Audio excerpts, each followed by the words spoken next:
Bex, nanonood ba kayo ng Miss Universe? Or nag-aantay ba kayo ng Miss Universe every year? So, siyempre ako, fan ako ng Miss Universe. So, now si Atisa Manalo yung ano natin, di ba, representative. So, kahapon nag-arrive na yung mga candidates.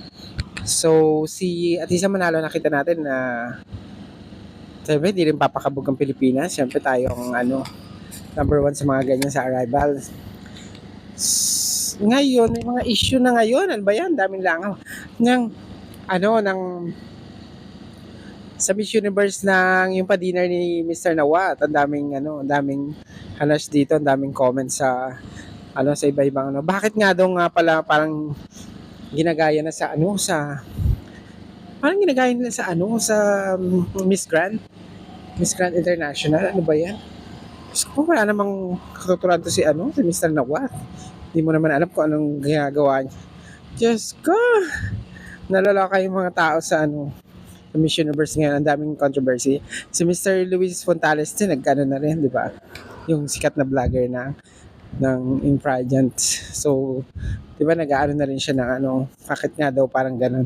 Pero ang daming hanas nga ng mga tao ngayon sa Miss Universe. Lalo na yung mga nag-aantay sa Miss Universe. Ang pinag-aano sila, bakit nga naman parang Miss Grand na yung style ng mga dito. Mahangin. Yun nga, di ba? So, under construction kasi itong mga dito. Yun nga, kung paano yan.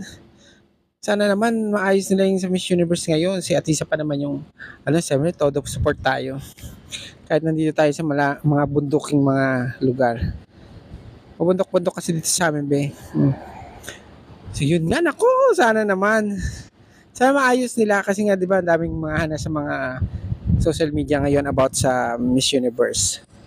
Sana maayos nila kasi nga nagkakaroon din ng conflict dun sa bakit nga naka-post sa Miss Universe Thailand yung pa-dinner ni Nawat na mayroong pa-voting pa sa Facebook.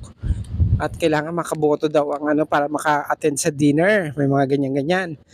So paano yan? Bex, ano mangyayari?